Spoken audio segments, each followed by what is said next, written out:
அப்பா இந்த நாளில் ஆண்டவரே கொண்டு சேர்த்திருக்கிறீர்கள்.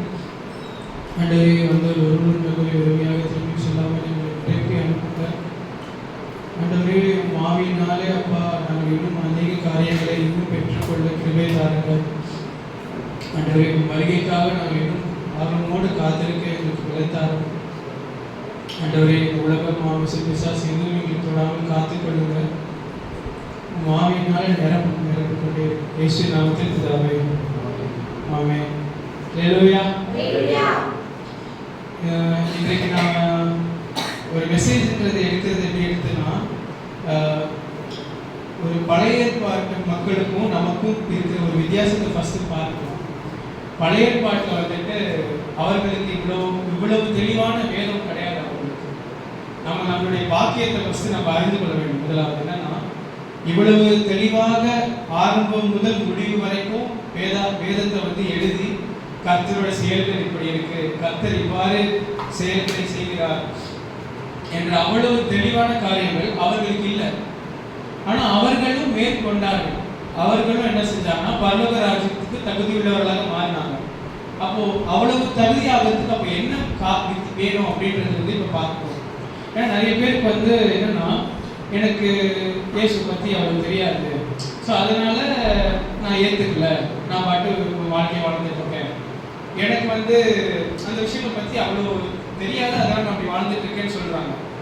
ஆனால் வேதத்தில் அப்படி பார்க்குறோம். ஆனால் அப்படி கர்த்தர் சொல்லவே இல்லை. கர்த்தர் என்ன சொல்கிறாருன்னா, ஒவ்வொரு மனுஷனுக்கும் ஒரு லெவலான ஒரு லெவலுக்கு ஒளி கொடுக்கப்படுது, ஒரு அளவு ஒளி கொடுக்கப்படுது. ஒரு மனுஷனுக்கும் அவனுக்கு வந்து பெரிய அளவில் கொடுக்குதோ இல்லை சின்ன அளவில் கொடுக்கப்படுதோ அவனுக்குன்னு ஒரு ஒளி கொடுக்கப்படுது.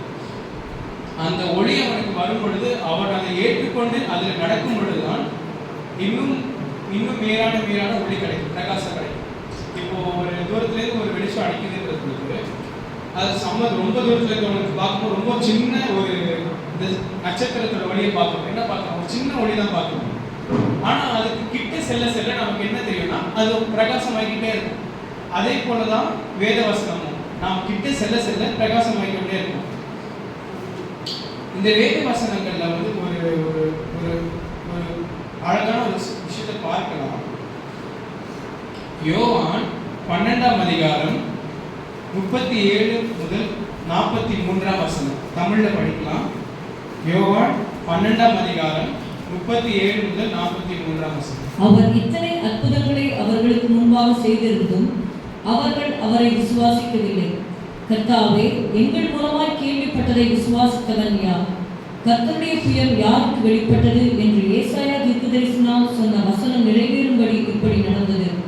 ஆகையால் அவர்கள் விசுவாசிக்க மாட்டாமல் போனார்கள். ஏனெனில் ஏசாயா பின்னும் அவர்கள் கண்களினால் காணாமலும் இருதயத்தினால் உணராமலும் குணப்படாமலும் இருக்கும்படிக்கும் நான் அவர்களை ஆரோக்கியமாக்காமல் இருக்கும்படிக்கும் அவருடைய கண்களை அவர் குருடாக்கி அவர்கள் இருதயத்தை கடினமாக்கினார் என்றார்.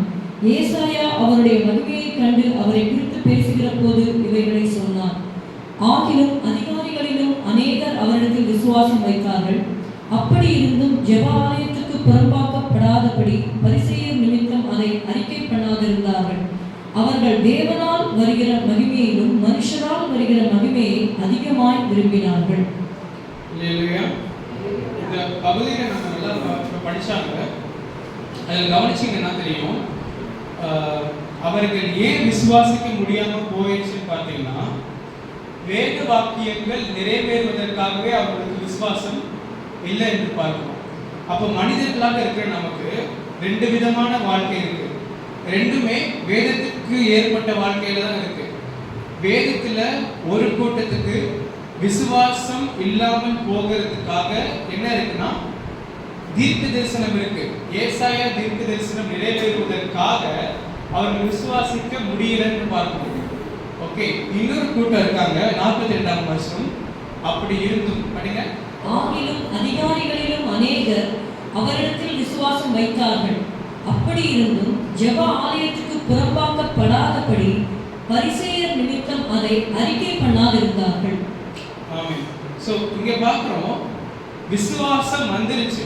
சிலர் இங்க இருக்கவங்க யாருன்னா இவங்களுக்கு விசுவாசம் துவக்கப்பட்டுருச்சு. ஆனால் அவர்கள் சூழ்ந்திருக்கிற சடங்குகள், சடங்காச்சாரங்கள் அதெல்லாம் வந்து அவர்களை விட்டு போகிறதுக்கு மனம் இல்லாமல் அவங்க என்ன செய்கிறாங்கன்னா அதற்குள்ளாகவே இருக்கிறாங்க. இந்த இந்த காரியம் வந்து ரொம்ப ஆழமான காரியம். என்னன்னா, அப்போ வந்து கர்த்தர் தானே விசுவாசம் கொடுக்கணும் அப்படின்ற கேள்வி வரும் எல்லாருக்கும். அதாவது புறஜாதி மக்களுக்கு இருக்கும், நமக்கும் சில காலத்தில் இருந்திருக்கும் ரட்சிப்புக்கு முன்னாடி. என்னன்னா, கர்த்தர் வேணா வந்து பேசிட்டோம், நான் பாட்டு வேலையை பார்த்துட்டு இருக்கேன், கர்த்தருக்கு வேணும்னா என்கிட்ட வந்து பேசிட்டோம், கடவுள் இருக்கிறது சொல்றீங்க இல்லையா, கடவுள் வந்து பேசிட்டோம் அப்படின்ற ஒரு எண்ணத்தில் இருக்கிறவங்க இருக்காங்க. அப்போ இங்க வேதத்துல பார்க்கிறோம், இயேசு அங்க அற்புதங்களே செய்கிறார். யோவான் சுவிசேஷம் படித்தீங்கன்னா தெரியும், அதை படிக்கும் பொழுதே நமக்கு விசுவாசம் அதிகமாக வருது. அப்போ நினைத்து பாருங்க, அந்த காலத்துல இருந்து அவங்க பார்க்குறாங்க, 5,000 பேருக்கு பார்க்கும் பொழுது பார்க்குறாங்க. ஆனால் அதை பார்த்து அவர்களால் என்ன செய்ய முடியலன்னா விசுவாசத்தை வைக்க முடியலன்னு பார்க்கணும். இதற்கான முதல் காரணம் என்னன்னு பார்த்தீங்கன்னா, யோவான் 6ஆம் அதிகாரம் 26ஆம் வசனம்.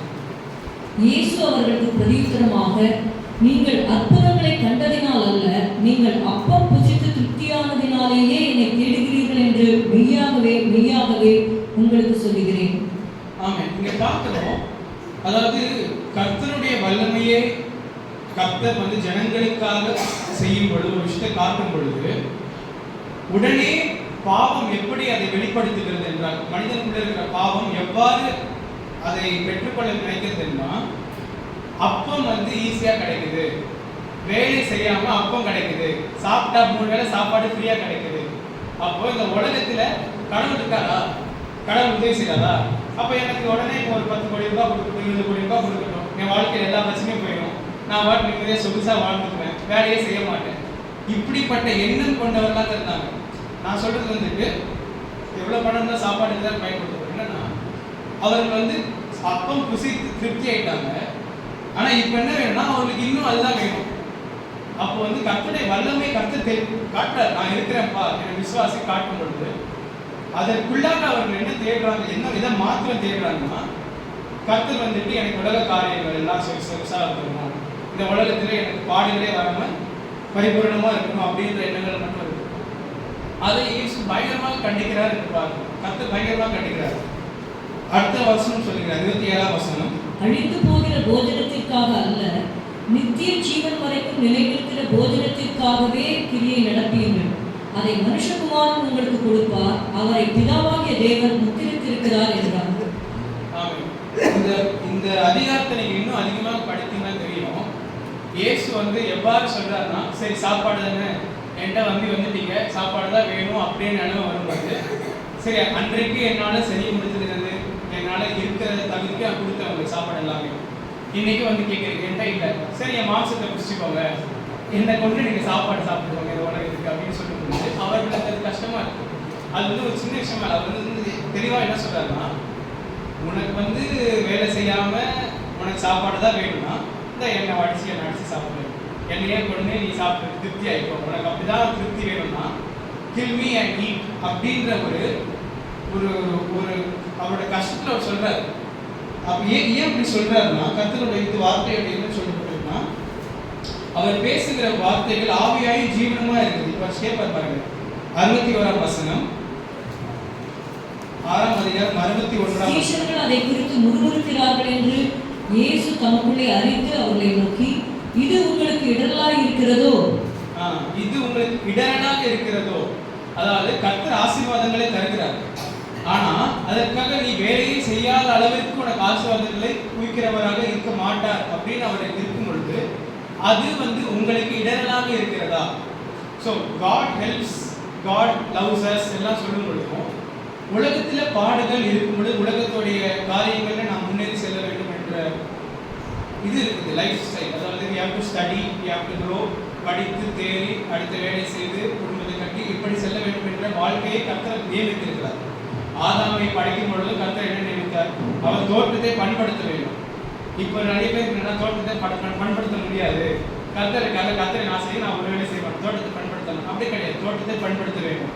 அப்புறம் ஆதாம் அவருக்கு ஒரு மானுஷம் ஆவாங்க, கல்யாணம் பண்ணணும். இந்த உலக வாழ்க்கையில முன்னேறி செல்வதற்கு கர்த்தருடைய சித்தம், கர்த்தருடைய சித்தத்தை எதிராக தங்களுடைய சித்தத்திற்கு கர்த்தர் உதவி செய்ய வேண்டும் என்பதுதான் கர்த்தரால வந்து செய்ய முடியும். அது சொல்ற அப்போ வந்து மாம்சம் புசிக்கணும் என்னதான் நீங்க நினைச்சுக்கணும். ஃபைனலி மிஞ்சி மிஞ்சி போய் கடைசியில் என்ன செய்யலாம், இயேசுதான் நீங்க அடிச்சு புசிக்கணும்னு கேட்கிறாரு.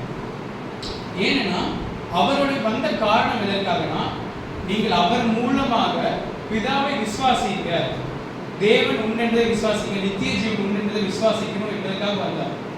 ரோமர் 2ஆம் அதிகாரம் யார் வந்து நித்திய ஜீவனை சுதந்திரிக்கிறவர்கள் என்று பார்க்கலாம். ரோமர் 2ஆம் அதிகாரம் இல்ல ரோமர் 2ஆம் அதிகாரம் 6, 7, 8. தேவன் அவனவனுடைய கிரியைகளுக்கு தக்கதாய் அவனவனுக்கு பலனளிப்பார். சோர்ந்து போகாமல் நற்கிரியைகளை செய்து மகிமையையும் கனத்தையும் அழியாமையும் தேடுகிறவர்களுக்கு நித்திய ஜீவனை அளிப்பார். சண்டைக்காரராய் இருந்து சத்தியத்திற்கு கீழ்ப்படியாமல் அநியாயத்திற்கு கீழ்ப்படிந்திருக்கிறவர்களுக்கோ உக்கிர கோபாக்கினை வரும். அவ்வளவுதான். புரியுதா? இவ்வளவு ஒரு தெளிவான சத்தியம் இது. அவ்வளவுதான். ஓகேங்களா? நமக்கு எழுதி கொடுக்கப்பட்ட வேதம் என்னன்னா, patient continuance in well doing, பொறுமையோடு நற்கிரியைகளை செய்து கொண்டே இருக்க வேண்டும். இப்படி செய்கிறவர்களுக்கு நித்திய ஜீவனை அளிக்கிறதா இருக்கிறார். அந்த பேஷண்ட் கண்டினியூஸ் இல்லாமல் சண்டைக்காரராக இருந்து வரவங்களுக்கு அவர் வந்து நித்திய ஜீவனை அளிக்கிறார் என்று சொல்ல வேண்டும் என்று பார்ப்போம்.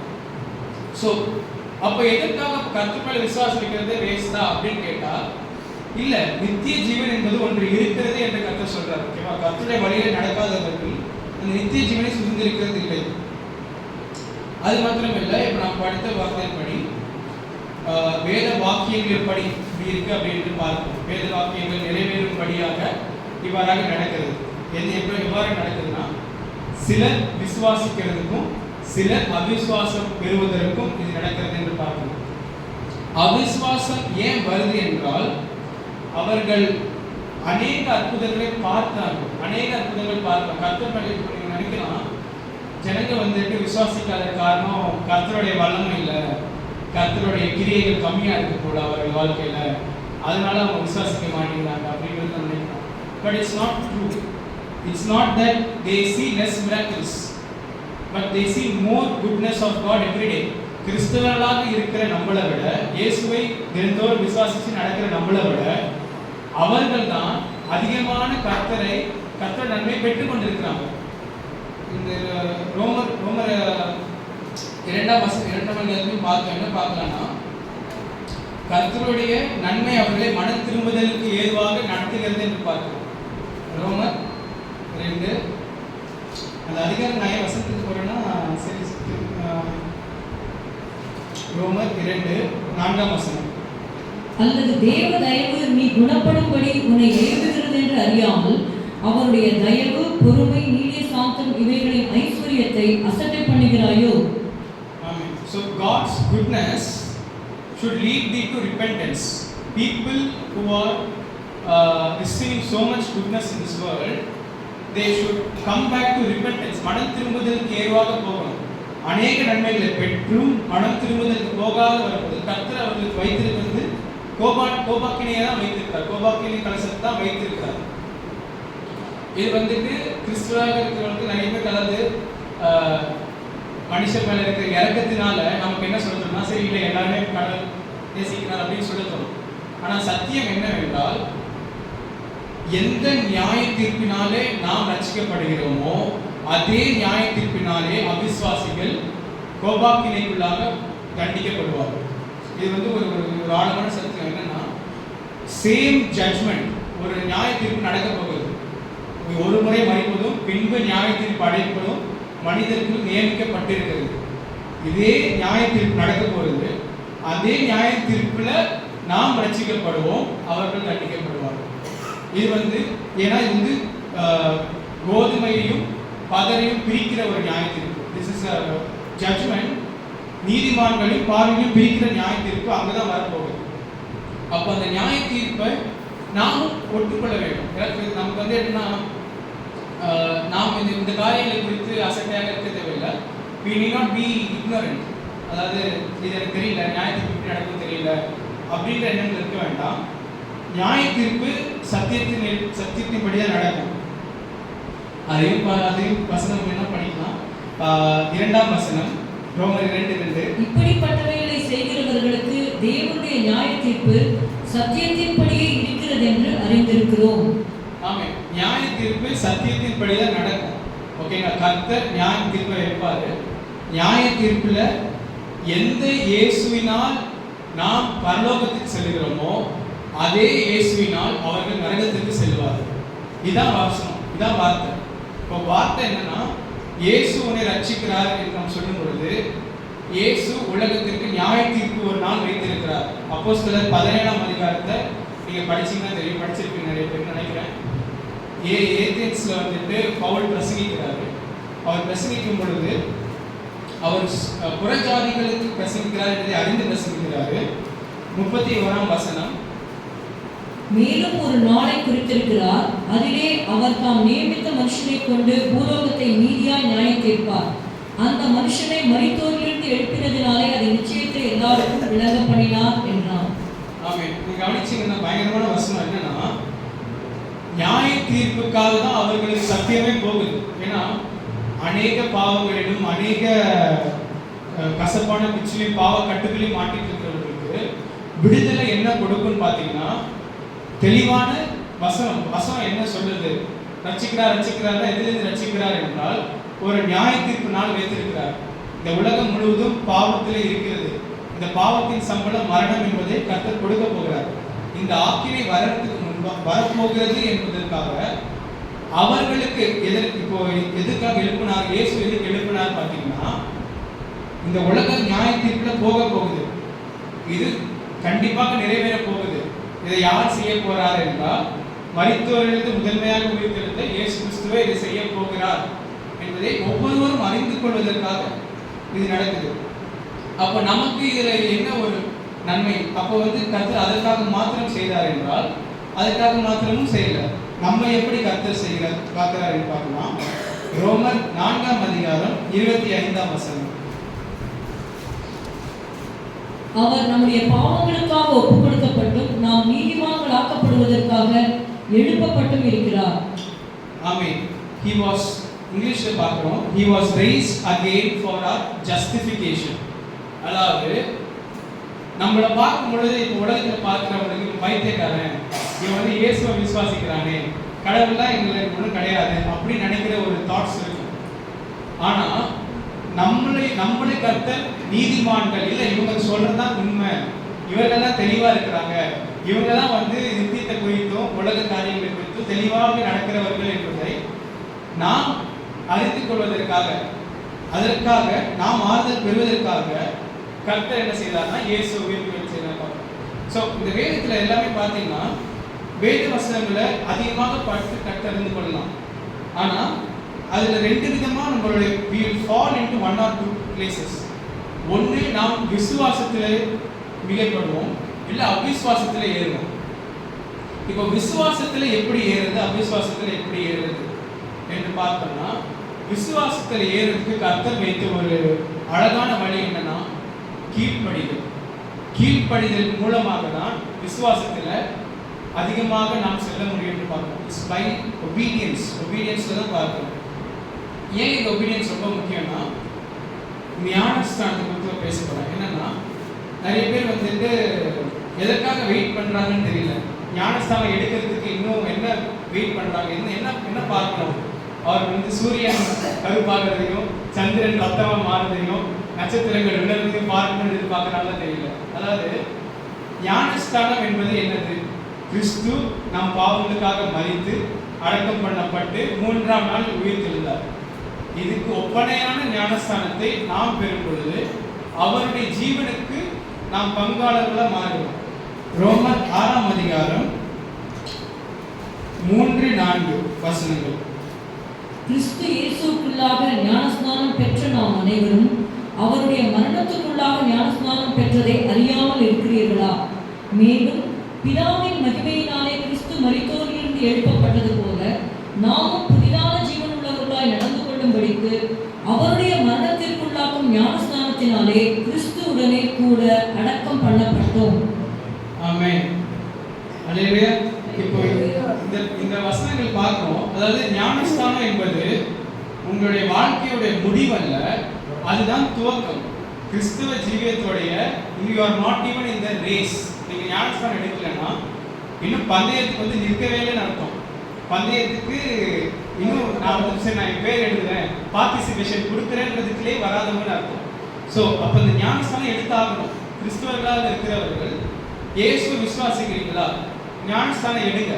அதுக்கப்புறம் உங்கள் கிறிஸ்டியன் ஜீவியத்தில் அப்போதான் யூ வில் ஃபைண்ட் போராட்டங்கள். ஏன்னா கீழ்ப்படிதல் ஃபர்ஸ்ட் கீழ்ப்படிதல் இருக்கும். ஆண்டவர் இதுக்கு நமக்காக நான் ஆண்டவர் இயேசு கிறிஸ்துவ ஒரு எக்ஸாம்பிளாக சொல்கிறேன். இயேசு கிறிஸ்து மேலே ஆவியானவர் வந்து பிதா இவனோட நேசகுமாரன் சொல்றது எப்போ சொன்னார்னா, இயேசு கிறிஸ்துவாகவே இருந்தாலும் அவரின் ஒரு பாவமும் இல்லை என்றாலும் அவர் கீழ்ப்படிந்து ஞானஸ்தானம் எடுத்தார் இல்லையா, அப்போதான் பிதா வந்து என்ன சொன்னார், இவர் என்னுடைய நேசகுமாரன் என்று சொன்னார். இது ஏன் ரொம்ப முக்கிய ஞானஸ்தானம் கேட்டீங்கன்னா, ஏன் இயேசுவே ஞானஸ்தானத்தை எடுத்தார் என்று கேட்டீங்கன்னா, இயேசு ஒரு இடத்துல சொல்லுவார், என்ன சொல்லுவார்னா, யோவான் ஸ்நானம் கொடுத்த ஞானஸ்தானத்தை பாவிகள் ஏற்றுக்கொண்டார்கள், ஆனால் பரிசேயர்கள் அதை ஏற்றுக்கொள்ளல. ஏன் பாவிகள் ஏற்றுக்கொண்டார்கள் என்றால், அவர்கள் வந்து தேவன் நீதி உள்ளவர் என்பதை அங்கீகரிக்கிறார்கள் சொல்வார். They justify God is righteous. இது ரொம்ப முக்கியம். நான் வந்து வேதத்தை பற்றி அடிக்கடி சொல்லியிருக்கேன். என்னன்னா, இந்த வேதம் வந்து கர்த்தருடைய நீதியை சொல்றதுக்காக எழுதப்பட்டிருக்கு, நம்ம நீதியை சொல்றதுக்காக எழுதப்படல அப்படின்றத திரும்பி சொல்லுவோம். எதுக்குன்னா, ஞானஸ்தானமும் அதேதான். ஞானஸ்தானம் வந்து நம்ம ரெடி ஆயிட்டோம், நீதி ஆயிட்டோம், இனிமேல் பாவம் செய்ய மாட்டோம், பூரண பரிசுத்தவான் ஆயிட்டோம் என்றுதான் எடுக்கிறது இல்லை. அப்போதான் வந்து ஓ நான் பெரிய பாவி, எனக்கு கண்டிப்பாக யாராவது ஞானஸ்தானம் கொடுக்குற அப்படின்ற ஒரு ஒரு நீட் எனக்கு இன்னும் தேவை, எனக்கு ஞானஸ்தானம் தேவை என்ற ஒரு தாகம் இருக்க வேண்டும் என்று பார்க்கணும். ஞானஸ்தானம் வந்து இந்த காலத்தில் ஒருத்தர் ஞானஸ்தானத்தில் நடத்துறது ரொம்ப பெரிய போராட்டமாக இருக்கு. அந்த காலத்தில் அப்படி இல்லை. அப்போஸ்தலர்கள் காலத்தில் 2ஆம் அதிகாரத்திலையும் பார்க்கலாம், 8ஆம் அதிகாரத்திலையும் பார்க்கலாம். ஒரு வசனம் பார்க்கலாம். 8ஆம் அதிகாரம் 36ஆம் வசனம் படிங்க. இவ்விதமாய் அவர்கள் வழி நடந்து போகையில் தண்ணீருள்ள ஓர் இடத்திற்கு வந்தார்கள். அப்பொழுது மந்திரி, இதோ தண்ணீர் இருக்கிறதே, நான் ஞானஸ்நானம் பெறுகிறதற்கு தடை என்ன என்றான். அவ்வளவுதான். இப்போ இங்க இந்த மந்திரியை வந்து பிலிப்பு பார்த்த இடம் வந்து எங்கன்னா 29ஆம் அதிகாரத்திலிருந்து ஆவியானவர் அவரை நடத்துறார். பிலிப்பை ஆவியானவர் நடத்தி ஞானஸ்தானம் எடுக்கிறதுக்கு அவன் கூட போய் சேர்ந்துக்க சொல்றாரு. ஸோ அப்போ என்ன செய்யறான்னு பார்த்தீங்கன்னா, வேத வாக்கியங்களை அவன் படிச்சுட்டு இருக்கான், அவனுக்கு ஒன்றுமே புரியல. ஓகேங்களா? அப்போ 29ஆம் அதிகாரம் வசனத்திலிருந்து 37ஆம் வசனம் வரைக்கும் தான் ஒரு 8 வசனம் இருக்குது. இந்த 8 வசனங்கள்ல ஞானஸ்தானம் எடுக்கணும். ஏன்னா நீ ஒரு பாவி, இயேசு நல்லவர், நீ ஞானஸ்தானம் எடுத்தனா அவர் நீதி உள்ளவர், நான் பாவின்றத உலகத்துக்கே நீ அறிக்கையிட்ட அப்படின்றதுக்கு ஒரு சத்தியம் தான், சிம்பிள் சத்தியம். உன் பாவங்களே அவர் சொன்னது. இந்த வசனங்கள் கூட பார்த்தீங்கன்னா ஏசாயா 53ஆம் அதிகாரத்திலிருந்து எடுக்கப்பட்ட வசனங்கள். என்னது? அவர் வந்துட்டு 32ஆம் வசனம் படிங்க. அவன் வாசித்த வேத வாக்கியம் என்னவென்றால், அவர் ஒரு ஆட்டை போல அடிக்கப்படுவதற்கு கொண்டு போகப்பட்டார், மயிர் கத்திரிக்கிறவனுக்கு முன்பாக சத்தமிடாது இருக்கிற ஆட்டுக்குட்டியை போல அவர் தமது வாயை திறவாதிருந்தார். இதற்கு பின்னாடி பார்த்தீங்கன்னா ஏசாயால அவன் கையில் இருந்த ஒரு வேத பகுதியை அவன் எடுத்து வாசிக்கிறான். நம்ம கிட்ட வந்துட்டு இப்போ வீட்டில் எத்தனை பைபிள் இருக்குன்னு தெரியல. நல்ல கிறிஸ்தவ கிட்ட 4-5 பைபிள் இருக்கும் வீட்டில். ஸோ அவன் கிட்ட இருந்த ஒரு ஸ்க்ரோல்ல இருந்த ஒரு சின்ன வசனங்கள் இது யாரை கொடுத்து சொல்லியிருப்பா அப்படின்னு கேட்குறான். அப்போ வந்து அவனுக்கு புரியல. அப்போ வந்து பிலிப் வந்து அவனுக்கு எழுதினா இது வந்துட்டு இயேசு கிறிஸ்துவை கொடுத்து சொல்லியிருக்கு. அப்போ இந்த முழு சத்தியங்களும் பார்த்தீங்கன்னா அவர் விசுவாசிச்சா ஞானஸ்தானம் எடுத்தா முடிஞ்சிருச்சு. அப்போ ஏன்னா you have to start the race. இன்னும் ஞானஸ்தானம் எடுக்காதவங்க நீங்கள் பந்தயத்துக்கு பேர் கொடுங்க. ஃபர்ஸ்ட் பந்தயத்தில் தோற்கிறது ஜெயிக்கிறதுன்றது ரெண்டாவது. ஏன்னா ஜெயம் தோல்வின்றது அது வந்து விசுவாசம் இயேசுவால் தொடங்கப்பட்டால் இயேசுவை முடிச்சிருப்பார். அதான் எபிரேயர் 12ஆம் அதிகாரம் 2ஆம் வசனத்தை பார்க்கிறோம். Looking at Jesus the author and finisher. So துவக்கமும் முடிவும் அவர் தான் விசுவாசம். ஸோ முதலாவது நாம் என்ன சொல்ல வேணும்னா, ஓகே இயேசுன்னு ஒரு மனிதர் இருந்தார், அவரை வந்துட்டு நாங்கள் விசுவாசிக்கிறோம். நிறைய பேருக்கு இப்போ இன்னும் பிகாஸ் இப்போ எல்லாருக்கும் மாம்ச போராட்டம் இருக்கிறதுனால இந்த மாதிரி சொல்கிறேன். ஏன்னா யோவான் 14ஆம் அதிகாரத்தில் பதினான்காம் அதிகாரம் 8ஆம் வசனம். ஜான் பிலிப்பு அவரை நோக்கி, ஆண்டவரே, பிதாவை எங்களுக்கு காண்பியும், அது எங்களுக்கு போதும் என்றான். ஆமென். இந்த போராட்டத்தை நல்லா கவனிங்க. பிதாவை எங்களுக்கு காண்பியும். இதே கேள்விதான் யாரு கேட்டுட்டு இருக்காங்க இந்த உலகத்துல? இயேசுவை எங்களுக்கு காண்பியும். ஞானஸ்தானம் எடுக்கிறவங்க புறத்தில் எல்லா மனிதர்களோட மாம்சத்துல என்ன வரும்னா, இயேசு எங்க, இயேசு எங்க, எல்லாரும் சொல்றீங்க இயேசு இயேசு சொல்றீங்க, இயேசு எங்க? அப்போ இயேசு நமக்கு கொடுத்த பதில் என்ன? 9ஆம் வசனம். அதற்கு இயேசு, பிலிப்புவே, இவ்வளவு காலம் நான் உங்களுடனே கூட இருந்தும் நீ என்னை அறியவில்லையா? என்னை கண்டவன் பிதாவை கண்டான். அப்படி இருக்க பிதாவை எங்களுக்கு காண்பியும் என்று நீ எப்படி சொல்லுகிறாய்? அவ்வளவுதான்.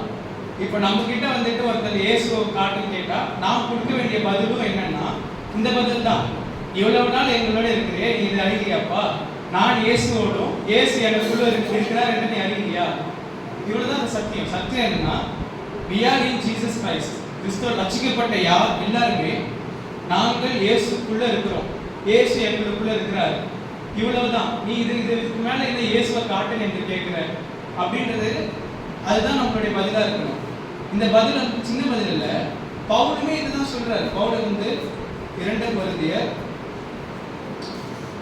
5ஆம் அதிகாரம் 2 கொரிந்தியர் 5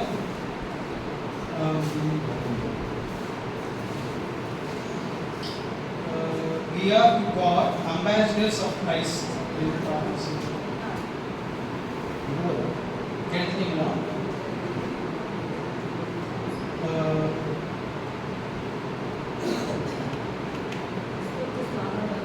கிறிஸ்துவுக்கு ஸ்தானாபதி. அதை வசனம் படிங்க. கிறிஸ்துவிற்கு ஸ்தானாபதிகளாக இருக்கு.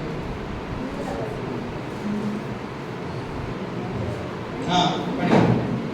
19:20 படிங்க. 5:19-20. 2 கொரிந்தியர் 5ஆம் அதிகாரம். அது என்னவெனில், தேவன் உலகத்தாருடைய பாவங்களை எண்ணாமல் கிறிஸ்துவுக்குள் அவர்களை தமக்கு ஒப்புரவாக்குதல் உபதேசத்தை எங்களிடத்தில் ஒப்புவித்தார். ஆனபடியினாலே தேவனானவர் எங்களை கொண்டு புத்தி சொல்லுகிறது போல நாங்களும் கிறிஸ்துவுக்காக ஸ்தானாபதிகளாயிருந்து தேவனோட ஒப்புரவாகுங்கள் என்று கிறிஸ்துவின் நிமித்தம் உங்களை வேண்டிக் கொள்கிறோம். அவ்வளவுதான். இப்போ வந்துட்டு நிறைய பிள்ளைகள் கிறிஸ்துவ பிள்ளைகளா இருக்கிறீங்க. உங்களுக்கு யாரு கிறிஸ்துவோட ஸ்தானாபதினா பெற்றோர்கள் தான். நீங்க வந்துட்டு இதுக்கு மேல ஒரு ஸ்தானாபதி எங்களுக்கு காட்டுங்க அப்படின்னு கேட்கறதுக்கு தேவையே இல்லை.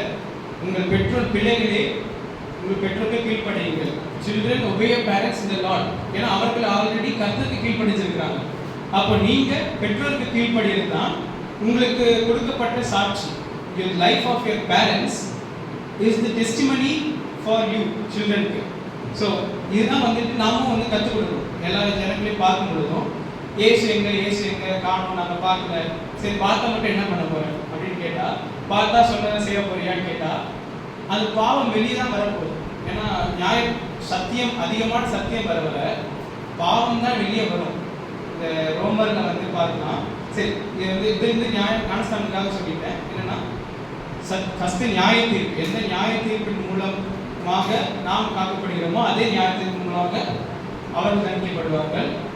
எந்த ஞானஸ்தானம் மூலமாக நாம் காக்கப்படுகிறோமோ அதே ஞானஸ்தானம் மூலமாக அவர்கள் தண்டிக்கப்படுவார்கள். இது 1 பேதுருல அப்புறம் படிக்கலாம். 1 பேதுருல பார்த்தோம். நோவாவுடைய காலத்துல கீழ்ப்படியாதவர்கள் அழிந்தார்கள். ஆனால் நோவா காக்கப்பட்டார். எப்படி காக்கப்பட்டார்? ஜலத்தினாலே நோவா காக்கப்பட்டார் என்று பார்ப்போம். ஓகே, அவசரம் வாசிக்க ஆசையா இருக்கா? 1 பேதுரு 3:20. அந்த ஆவிகள் பூர்வத்திலே நோவா பேழையை ஆயத்தம் பண்ணும் நாட்களிலே தேவன் நீடிய பொறுமையோடே காத்திருந்த போது கீழ்ப்படியாமல் போனவைகள். அந்த பேழையிலே சிலராக 8 பேர் மாத்திரம் பிரவேசித்து ஜலத்தினாலே காக்கப்பட்டார்கள். அதற்கு ஒப்பனையான ஞானஸ்நானமானது மாம்ச அழுக்கை நீக்குதலாயிராமல் தேவனை பற்றும் நல் மனசாட்சியின் உடன்படிக்கையாயிருந்து இப்பொழுது நம்மையும் இயேசு கிறிஸ்துவினுடைய உயிர்த்தெழுதலினாலே ரட்சிக்கிறது. ஆமென். சோ இங்க ஒரு விஷயம் பார்க்கணும்னா அவர்கள் ஜலத்தினாலே காக்கப்பட்டார்கள் பார்க்கணும். அதுக்கு ஒப்பனையான ஞானஸ்தானம்னு பார்க்கணும். இந்த ஞானஸ்தானம் மாம்சத்துக்கான அழுக்கு கிளீன் பண்ண போவதில்லைன்னு பார்க்கணும். மாம்சத்தில் பாவம் இருக்கிறது. ஆதாமுக்குள்ள இருந்து பாவம், நமக்குள்ளே பாவம் இருக்குது, மாம்சத்துல பாவம் இருக்கிறது. ஆகிலும் நாம் ஏன் ஞானஸ்நானம் எடுக்கிறோம்னா, கர்த்தருக்கு முன்பாக ஒரு சுத்த மனசாட்சியை வைத்திருக்கிறோம். கர்த்தர் மீது உள்ள நாங்கள் பாவி என்பதை இந்த மனசாட்சி நமக்கு சொல்லும். மனசாட்சி என்ன சொல்லும் என்றால், எந்த அளவுக்கு ஒரு நீதிமானை நேரில் பார்க்க முடியும் அந்த அளவுக்கு நாம் பாவி என்பதை நாம் அறிந்து கொள்வோம். ஓகேங்களா? So whenever we see God is righteous, அவர் இன்னும் பரிசுத்தர் பரிசுத்தர் பரிசுத்தர் என்று பார்க்கும் பொழுது நமக்குள்ள மனசாட்சி சொல்லும், நீ பாவி, உனக்கு பாவி அப்படின்னு, உனக்கு கர்த்தருடைய உதவி தேவை அப்படின்னு. ஸோ அப்போ கர்த்தர் நியமித்த ஞானஸ்தானத்தை நாம் எடுக்க வேண்டும். இந்த ஞானஸ்தானம் எடுத்த பிறகுதான் என்ன நடக்குதுன்னா, பாவத்தோட வருகிற போராட்டமே வருது. ஓகேங்களா? அது வரைக்கும் பாவத்தோட யாருக்கும் போராட்டம் கிடையாது. நம்ம பாட்டு உலகத்தாருக்கு எல்லாரும் போகிற வழியில போய் கொண்டிருக்கோம். அந்த ஞானஸ்தானம் எடுத்த பின்புதான் நாம் பாவத்தோட போராடுறோம்னு பார்க்கணும். அதுக்கு ஒப்பனையா பார்க்கலாம். ரோமர் 6ஆம் அதிகாரம் 7ஆம் அதிகாரத்தை பார்த்தீங்கன்னா, பவுல் அங்க வந்து ஞானஸ்தானத்துக்கு பின்புதான் என்ன சொல்றாரு, உங்கள் அவயவங்களை கிறிஸ்துவுக்கு ஒப்புவீங்க, அவயவங்களை கிறிஸ்துவுக்கு ஒப்புவீங்க, நீதிக்கு ஒப்புவீங்க என்ற வசனங்கள் அதிகமாக சொல்லப்படுறது பார்க்கணும். அப்போ இந்த வசனங்கள் எதற்காகனா, you took baptism, after that only you will have to struggle to do what is right. Before that there is no struggle, because you are anyways not obeying God. கீழ்ப்படிதல் என்பது முதல் ஸ்டெப்பிலேயே கீழ்ப்படிதல் இல்லாத பொழுது 10வது ஸ்டெப் கீழ்ப்படிதல் முடியாது. முதல் ஸ்டெப் கீழ்ப்படிதல் வந்து தேவை. இது வந்து இன்னொன்று பார்க்கலாம். கர்த்தர் நம்மை ரட்சித்து பரலோகத்துக்கு கொண்டு போகிறார், ரட்சித்து பூலோகத்தில் வைத்திருக்கிறார். அப்ப ஏன் அப்படி வைத்திருக்கார் என்றால், நாம் பூலோகத்தில் அவருடைய நீதியை நிறைவேற்றுவதற்காக வைத்திருக்கிறார். Once we take baptism and then we obey God, we have to obey God in the body. இந்த சரீரத்தில் கர்த்தருடைய நீதியை நாம் நிறைவேற்ற வேண்டும். இந்த சரீரத்தில் கர்த்தருடைய வசனம் பார்க்கிறோம், we should be servants of God. 22ஆம் வசனம் 6:22. இப்பொழுது நீங்கள் பாவத்தினின்று விடுதலையாக்கப்பட்டு தேவனுக்கு அடிமைகளானதினால் பரிசுத்தமாகுதல் உங்களுக்கு கிடைக்கும் பலன் முடிவோ நித்திய ஜீவன். ஆமென். புரிஞ்சுச்சுங்களா? ஸோ அந்த ஞானஸ்நானத்தை குறித்து பார்த்தாச்சு, வேத வாக்கியத்தை குறித்து பார்த்தோம், தீர்க்கதரிசனத்தை குறித்து பார்த்தோம், நியாயத்தை குறித்து பார்த்தோம், ஞானஸ்நானத்தை குறித்து பார்த்தோம். இப்பொழுது பாவ போராட்டம். இது வந்து கிறிஸ்தவருக்கு எல்லாருக்குமே இருக்கு. பாவ போராட்டம், மாம்ச போராட்டம். ஓகே, பாவம் வந்து நம்மளோட ஆவியில இல்லை, நம்ம மாம்சத்தில் இருக்கு. இப்போ மாம்சத்தில் இருக்கிறதுக்கும் ஆவியில் இருக்கிறதுக்கும் நம்ம உலக நாட்கள் வாழும் வரை போராட்டம் இருந்து கொண்டே தான் இருக்கும். இதனால நிறைய பேர் வந்து சமாதானம் கேட்க நினைக்கிறாங்க. ஆனால் அது அவ்வளவு இது கிடையாது. ஏன்னா நம்மளுடைய inner most man is worrying, is fighting everyday. நாள்தோறும் போராட்டத்தில் தான் வாழ்ந்துட்டு இருக்கோம். புரியுதுங்களா? நம்மளுடைய உள்ளான மனிதனும் மாம்ச எண்ணங்களும் சண்டை போட்டுக்கிட்டே இருக்கிறது பார்க்கிறோம். ஓகேங்களா? இப்போ இப்படிப்பட்ட மாம்ச போராட்டத்தில் ஞானஸ்தானம் பெற்றவர்கள் எப்படி மேற்கொள்வது? அதுக்கு அடுத்ததுதான் பவுல் போறாரு 7ஆம் அதிகாரத்துக்கு செல்றாரு. 7ஆம் அதிகாரத்தை நீங்க படித்துக்கொண்டே வந்தீங்கன்னா உங்களுக்கு தெரியும், நியாயப்பிரமாணத்தை விட்டு தள்ளி இருங்க அப்படின்ற ஒரு சின்ன ஆலோசனை இருக்கு. என்னன்னா, நீங்க வேதத்தை படிக்கும் பொழுதும் அந்த நியாயப்பிரமாணத்தை குடிச்சுக்கிட்டு நான் வந்து நியாயப்பிரமாணத்தின்படி நீதி அறிவை என்ற எண்ணங்கள் இல்லாம, நாம் கிறிஸ்துவோடு இணைக்கப்பட்டவர்கள், கிறிஸ்து எனக்குள்ள வாழ்றாரு, ஆவியானவர் என்னை நடத்துகிறார் அப்படி என்ற ஒரு அந்த ஆவியில அவரோட சேர வேண்டும் என்றுதான் பவுல் இங்கே ஸ்ட்ரெஸ் பண்றார். Because when you try to fulfill the law that was passed, அதாவது பழையவைகளை மறந்து புதியவைகளுக்கு செல்ல வேண்டும், பின்னாளில் வந்து முன்னாடிக்கு செல்ல வேண்டும், பழைய மனிதனை களைந்து போட்டு புதிய மனிதனுக்கு செல்ல வேண்டும். அப்போ இப்படி இருக்க நாம் புதிய மனிதன் ஆக்குவதற்காக பழைய மனிதனுடைய கிரியைகளை செய்ய நினைத்தோம் என்றால் அது நமக்கு இடரலாக தான் இருக்கும். It will become a stumbling block. Example, நம்ம வந்துட்டு ஏதேன் தோட்டத்தில் மனிதன் விழுந்தான், அதுக்கப்புறமா உலகம் போய்கொண்டே இருக்கு. இப்போ யாராவது நாங்கள் வந்து பரிசுத்தமாக போகிறோம், நாங்கள் திரும்பி ஒரு ஏதேன்னு ஒரு தோட்டத்தை கட்டுவோம், அங்கே போய் எல்லாரும் ஒன்றா உட்காந்து சாப்பிட்டு உட்காந்துட்டு இருப்போம் அப்படின்னா, that is not God's way. அதுதான் மாம்சத்தின் எண்ணம். மாம்சம் என்னன்னா, ஏதேனுக்கு ஓடி போயிடணும், ஏதேன் ஓடி போயிடணும் அப்படின்ற ஒரு மாம் செய்யணும். அதை நான் எதையோ விட்டுட்டேன், நான் கடந்த காலத்தில் எதையோ தொலைச்சிட்டேன், ஐ ஹவ் லாஸ்ட் சம்திங் அப்படின்ற ஒரு இந்த உலகத்து காரியத்தை தான் தொலைச்சிருக்கோம். நம்ம ஆவியில் எதையுமே தொலைக்கல. இந்த உலகத்து காரியங்களில் சில சமயம் என்னது பண விஷயங்களை தொலைச்சிருக்கலாம், படிப்பை தொலைச்சிருக்கலாம், வாழ்க்கையில் கஷ்டங்கள் வந்திருக்கும், துக்கங்கள் வந்திருக்கும், சிலர் நம்பியமாக இருந்திருப்பாங்க, தவறான முடிவுகள் எடுத்திருப்பாங்க, நிறைய குடிப்பழக்க இருப்பாங்க, நிறைய கஷ்டங்கள் இருக்குது வருது. அது எல்லாத்தையும் நான் வந்துட்டு திருத்திடுவேன், அந்த பக்கத்தில் திருத்திடுவேன்ன்றது அப்படி வந்து பைபிள் சொல்லுங்க. பழையவைகளை விட்டுருங்க. The past is past. இப்பொழுது புதிய மனிதனுக்கு என்ன வேணும்னா அவன் கிறிஸ்துவோடு இணைகிறவனாக மாற வேண்டும். இதுதான் முழுமையாக 7ஆம் அதிகாரத்தில் இருக்கு. என்னன்னா நியாய தீர்ப்பை விட்டுருங்க. நியாய தீர்ப்பில் வந்து பழைய மோசேவை நியாயப்பிரமாணத்தை பட்டு கட்டளை அப்படியே கீழ்ப்படியணும், இந்த குறிக்கோள் கிடையாது. நமக்கு கிறிஸ்தவராக இருக்கிறவங்க நமக்கு இருக்கிற குறிக்கோள் என்னன்னா இயேசு மகிமைப்படும், அவ்வளவுதான். நம்ம என்ன செஞ்சாலுமே இயேசு வந்து சந்தோஷமா இருக்கணும், அவரோட நாமம் சொல்லப்பட்டுக்கிட்டே இருக்கணும். நம்மளை பார்க்கும்பொழுது தான் வந்து கிறிஸ்டியன் அப்பா ஆமாப்பா என் பைபிள் அது மாதிரி பார்த்தேன், நம்மளை கிட்ட வந்தாலே இவன் இயேசு பற்றி சொல்லிட்டு இருக்கான், எனக்கு வேலை தெரியாதா இவனுக்கு, அந்த மாதிரி we should know more about Jesus. இயேசு வந்து இப்படி செய்தார், இயேசு எனக்கு அப்படி செய்தார், இயேசு எங்கள் வாழ்க்கையில் இப்படி நடந்துச்சு, நான் ஜெபிச்சு எனக்கு நடந்துச்சு, நான் சில கஷ்டங்கள் கூட நான் ஜெபிச்சு எனக்கு நடக்கல, ஆனால் கர்த்தர் வந்து தேற்றி கொண்டு இருக்காரு அப்படின்ற எல்லா காரியங்களையும் கர்த்தர் நம்மளோடு இருக்கிறார் என்பதில் நாம் உறுதியுள்ளவர்களாக இருக்கணும். இப்படி தான் நாம் வந்து மேற்கொள்ள முடியும். அடுத்த அதிகாரம் தான் பார்த்தீங்கன்னா 7ஆம் அதிகாரத்துக்கு பின்பாக தான் வந்து 7ஆம் அதிகாரத்தோட முடிவில் பவுல் வந்து கதறார். 24ஆம் வசனம், நிர்பந்தமான மனுஷன் நான், இந்த மரண சரீரத்தில் நின்று யார் என்னை விடுதலையாக்குவார்?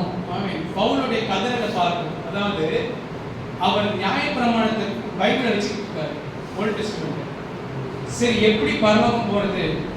ஞானஸ்தானம் முடிஞ்சிருச்சு, ஞானஸ்தானம் கர்த்தருடைய பிள்ளைகளாக ஆயாச்சு. ஆனால் இதுக்கப்புறம் பைபிள் வச்சுட்டு நான் அதை கீழ்ப்படிச்சு தான் போகிறேன், கீழ்ப்படிச்சா எனக்கு வாழ்க்கை சரியாகும் அப்படின்ற எண்ணங்கள்ல அவர் ட்ரை பண்ணுறாரு. ஆனால் அவர் எவ்வளோக்கு எவ்வளோ அது கிட்ட போகிறாரோ அவ்வளோக்கு எவ்வளோ அவர் வந்து he cannot do anything else. அவர் வந்து பிடிச்சி இழுக்குது. ஏன்னா அது வந்து பாவ மனுஷனுக்கு அது பாவ தண்டனை கொடுக்கறதுக்கான விஷயம். அப்போ எப்படி நாம் இந்த உலகத்தில் தேவ நீதியை நிறைவேற்றுறது என்றால் 25ஆம் வசனம், நம்முடைய கர்த்தராகிய இயேசு கிறிஸ்து மூலமாய் தேவனை ஸ்தோத்திரிக்கிறேன். ஆதலால் நானே என் மனதினாலே தேவனுடைய நியாயப்பிரமாணத்திற்கும் மாம்சத்தினாலேயோ பாவ பிரமாணத்திற்கும் ஊழியம் செய்கிறேன். ஆமென். இங்கே பார்க்கிறோம், மனதினாலே தேவனுடைய பிரமாணத்திற்கும் மாம்சத்தினாலே பாவ பிரமாணத்திற்கும் ஊழியம் செய்கிறேன். இது வந்துட்டு உலக காரியங்களில் ரொம்ப ரொம்ப முக்கியமான விஷயம். என்னன்னா இந்த உலகத்தில் இருக்க வரைக்கும் நாம் அனைவரும் என்ன பண்ணுறோம்னா, பிள்ளைகள் இருப்பாங்க, சாப்பிடணும், வேலை செய்யணும், அவர்களுக்கு சேர்த்து வைக்கணும், இன்னும் குடும்பம் கட்டி இருக்கணும், இப்படி தான் நம்மளுடைய காரியங்களும் இருக்கும். இதற்கு மத்தியில் நாம் என்ன செய்கிறோம்னு பார்த்தீங்கன்னா, நம்ம மனதினாலே தேவனுடைய பிரமாணத்தை கீழ்ப்படையதாக இருக்கிறோம். இதற்கு எடுத்துக்காட்டு தான் இஸ்ரேல் ஜனங்கள். ஓகேங்களா? இதுக்கு ஒப்பனையாக தான் இஸ்ரேல் மக்கள் வந்து கர்த்தரை சேவிக்கிறோம் அப்படின்னு சொல்லிட்டு அவங்க வனாந்தரத்திலே சுற்றி கொண்டே இல்லை, எதுவுமே செய்யாமல் எதுவுமே கட்டாமல் அப்படி இல்லை. அவர்கள் தங்களுக்கு நாட்டை கட்டினாங்க, வீட்டை கட்டினாங்க, அவர்கள் போருக்கு போய் ஜெயிச்சாங்க, கொண்டு வந்தாங்க, எல்லா காரியங்களும் செய்தாங்க. எவ்வளவுலாம் அந்த நாடு முன்னேறணுமோ, அவர்கள் வீடு முன்னேறணுமோ, ஒவ்வொருவரும் அதுக்கு ஸ்டெப்ஸ் எடுத்தாங்க. தே டுக் தி ட்ரெஷர்ஸ் ஆஃப் திஸ் வேர்ல்ட். பக்கத்தில் இருக்கிறவங்களுக்குலாம் அவர்கள் போராடி எடுத்தாங்க, வேலை செய்து எடுத்தாங்க. கர்த்தர் அவருடைய கிரியைகளை ஆசீர்வதித்தார் என்று பார்த்தோம். ஏன்னா அந்த நாடு வந்து கர்த்தரால் ஆசீர்வதிக்கப்பட்ட நாடு. அதே போல நாமும் கர்த்தரால் ஆசீர்வதிக்கப்பட்டவர்கள். ஸோ அப்போ இந்த உலக காரியங்கள்லேருந்து முழுமையாக என்ன சொல்றது, ஒரு எதிர்பார்ப்புமே இல்லாமல் வேலை செய்து வருவோம்னா முடியாது. ஏன்னா நமக்கு ஒரு எதிர்பார்ப்பு நிறைவேற்றுதல் தேவை இந்த உலகத்தில். கர்த்தரும் வந்து அதை தான் சொல்றாரு. கர்த்தர் வந்துட்டு நீங்க வந்து உலகத்தின் பிள்ளைகளை வந்து எல்லாரும் எதிர்பார்க்குறாங்க, ஒரு வேலைக்கு வந்து நிறைய பேர் எதிர்பார்க்குறாங்க. நீங்க வந்து கிறிஸ்தவர்கள், நீங்க ஒண்ணுமே எதிர்பார்க்காதீங்க, நீங்க பாட்டு வேலை செய்ய அடிமைகளாக வேலை செய்யுங்க அப்படின்னு கர்த்தர் சொல்லலை. கர்த்தர் வந்து அவர்களை விட ஞானமா இருங்கன்னா நமக்கு என்ன சொல்லித்தரார். இந்த உலகத்தின் பிள்ளைகள் அவர்களுடைய சந்ததியிலே ஒளி பிள்ளைகளோட அதிக ஞானவான்களா இருக்கிறாங்க. ஓகேங்களா? இதுதான் சத்தியம். அதாவது the people of this world are in their generation, ஏன்னா நம்மளுடைய தலைமுறையாக போயிட்டு இருக்கோம். அந்த தலைமுறை வரும் பொழுது ஒளியின் பிள்ளைகளாக இருக்கிற நமக்கு கர்த்தர் என்ன சொல்றாங்கன்னா, சம்டைம்ஸ் நம்மளுடைய ஞானம் உலகம் பிள்ளைகளோட கம்மியா இருக்குப்பா அப்படின்றாரு. நம்ம ஞானம் அதிகமா இருக்கணும்ன்றது கர்த்தருடைய எண்ணம். The Lord wants us to have more wisdom than the children of the world. உலகத்தோட ஞானம் எவ்வளவு இருக்கோ அதுக்கும் மேல ஒரு ஞானம் இருக்கணும். அதே மாதிரி உன்னுடைய பரிசுத்தத்தையும் காத்துக்கொள்ளு. ஏன்னா அவன் எப்படிலாம் செய்யறான்றது நீ அறிந்து கொள். நீ ஆனாலும் என்னை மகிமைப்படுத்துறதுல ஜாக்கிரதையா இரு. Seek ye first the kingdom of God and his righteousness. ஓகேங்களா? The kingdom of God means you seek the kingship of the Jesus, the king. ஒரு ராஜ்யத்தை நிலைநாட்டணும்னா அந்த ராஜ்யத்துடைய ராஜா யாருன்னு தெளிவு இருக்கணும். அந்த ராஜ்யத்துடைய ராஜா யாருன்னா இயேசு கிறிஸ்து. இப்போ உலகத்தார் மக்கள் கஷ்டப்பட்டு உழைக்கிறாங்க, அவர்கள் வந்து நித்திய ஜீவன் இந்த உலகம் தான் நினைச்சு வாழும்போது நமக்கு நித்திய ஜீவனும் இருக்குன்னு அறிந்திருக்கிறோம். அப்போ நாம் எவ்வாறு உழைத்து அதிக ஞானமானதாக இருந்து இந்த உலகத்தில் இயேசுவை நம்மளோட மகிமைப்படுத்தலாம் இருக்க வேண்டும். ஃபைனலி இதுக்கெல்லாம் பின்பு தான் 8ஆம் வசனத்தில் முடிச்சுக்கலாம். என்னன்னா 8ஆம் அதிகாரத்தில் பவுல் சொல்றாரு, ஃபைனலி உங்களை யார் விடுதலை பண்ணுவா, உங்களை யார் மேற்கொள்றதுக்கு கிருபை கொடுப்பா என்று பார்த்தால் 8ஆம் அதிகாரம் 1-2 வசனம்.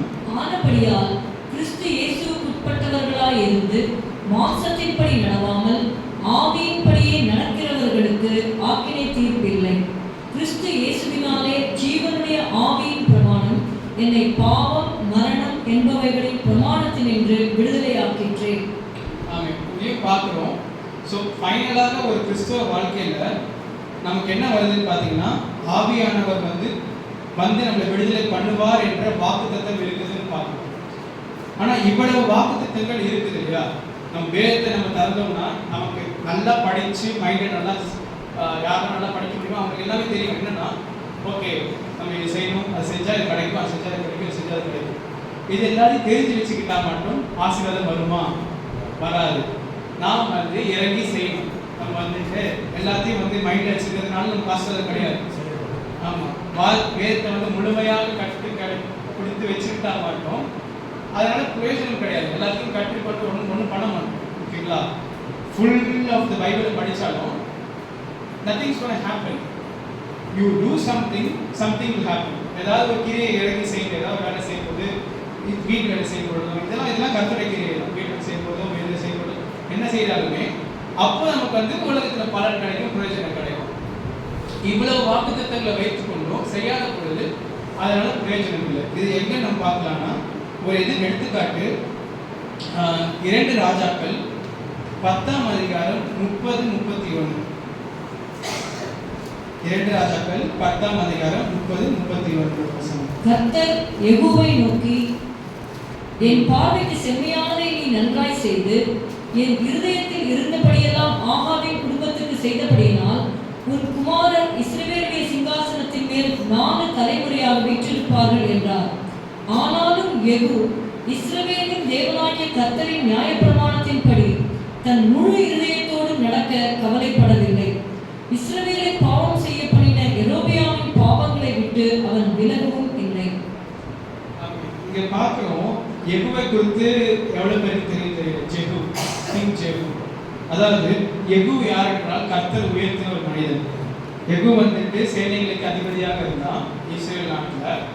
அப்போ அந்த அதிபதியை வந்து என்ன சொல்வார்னா, கர்த்தர் உயர்த்தி நீ ராஜாவாக இருப்பேன்னு சொன்ன உடனே யெகூ சென்று அப்பொழுது இருந்த இஸ்ரவேலின் ராஜாவையும் யூதாவின் ராஜாவையும் எல்லாரையும் எல்லாரும் வேலை தேடி எல்லாரையுமே சங்கரித்து போடுவோம், எல்லாரையுமே கொண்டு போயிடுவோம். ஸோ இவ்வளவு கொலை செய்த பின்பு சுத்தப்படுத்தான். என்ன செய்யறான்னா, எல்லா அந்நியர்களை செய்யணும் சுத்தப்படுத்துறான். ஆனால் இவ்வளவு செய்த பின்பு கர்த்தர் சொல்ல, நீ நல்லது செஞ்சிருக்கப்பா, உன்னை ஆசீர்வதிப்ப 4ஆம் தலைமுறைக்கு உனக்கு ஆசீர்வாதங்களை கொடுக்குறேன். ஆனால் அதுக்கப்புறம் பார்க்க அந்த ஆசீர்வாதங்கள் வாக்குத்தத்தங்கள் பர்சனல் வாக்குத்தத்தம். இது வந்து பொதுவாக அவனுக்கு வருது அப்படின்னு சொல்லாமல் கர்த்தரே சொல்றார் யெகூ கிட்ட, இப்படி உனக்கு வாக்குத்தத்தம் உண்டு.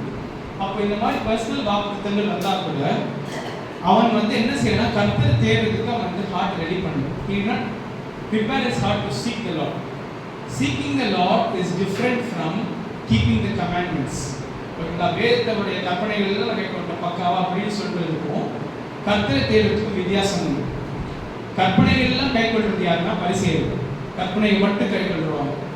அவர்களால யாருக்கும் எதுவும் பிரயோஜனம் கிடையாது. ஏன்னா அவங்க வந்துட்டு என்ன செய்யறாங்கன்னா, அந்த டைட் மின்ட் அண்ட் டியூட் இருக்கு. அதாவது இந்த டைட் கொடுக்கறதுல எப்படி இருக்குன்னா, 10 செடி இருக்கு. அவங்க வீட்டில் செடி இருக்குன்னா 10 செடியில் வந்து ஒரு செடி கேஸ் பண்ணிடுவாங்க. ஸோ அவங்க என்ன நடக்குன்னா, கற்பனைகள் எல்லாம் கை கொண்டுடலாம். ஆனால் ஃபைனலி அதெல்லாம் பண்ணுறதுல ஒரு பிரயோஜனம் இல்லைப்பான்னு எடுத்துட்டு, you should seek the goodness. எதெல்லாம் நன்மையான காரியங்கள் உலகத்தில் செய்யலாம் அப்படின்றதுக்கு இறங்கி செய்கிறா இருக்கும். அப்போ நாங்கள் வந்து பைபிளே படிக்கல, நீங்கள் இப்படி சொல்லிங்களே, நாங்கள் பைபிளே கவனிக்காமல் தான் அப்படியே இடையே போயிடுவோமே, விழுந்து போயிடுவோமே அப்படின்னு நினைக்கிறோம். ஆனால் அப்படி அல்ல.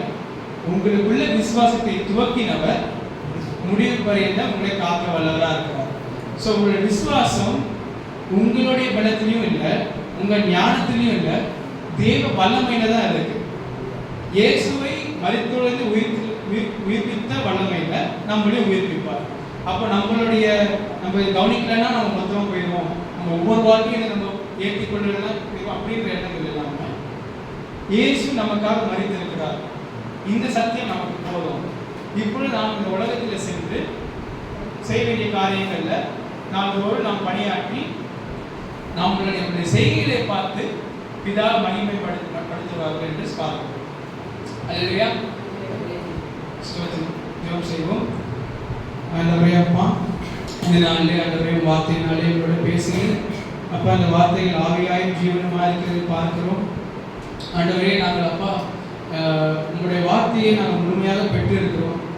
அதை நாங்கள் அறிந்ததுனால அதை கீழ்ப்படிந்து ஆண்டவரே நாங்களும் எல்லா நீதியும் பின்பற்றி நடக்க உதவி செய்யுங்க.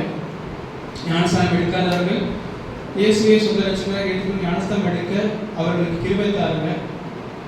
ஒவ்வொருவரும் ஆண்டவரே இந்த உலகத்தில் வாழும் வரை இயேசுக்கு சாட்சியாக, அவ்வளவுதான், ஒரு சிம்பிளான சாட்சியாக இருக்க உதவி செய்யும். மிஞ்சின நீதிமான இல்லாமல் இயேசுவுக்கு ஒரு சாட்சியாக இயேசு மரித்தார், எனக்காக மரித்தார், என் ஜீவனை காத்தார். வேத வாக்கியங்களின் படி அவர் மரித்து வேத வாக்கியங்களின் படி அடக்கம் பண்ணப்பட்டு உயிர்த்திருக்கிறார் என்று பார்க்கிறோம். இதே வேத வாக்கியங்களை நாங்கள் விசுவாசித்து எங்கள் ரட்சிப்புக்கு எதுவாக நாங்கள் விசுவாசிக்கிறோம். எங்களுடைய ஆக்கினைக்காக இல்லை, எங்களுடைய ரட்சிப்பிற்காக நாங்கள் விசுவாசிக்க எங்களுக்கு பலன் தரும், கிருபை தந்து நடத்தும். இயேசு நாமத்தில் பிதாவே, ஆமென்.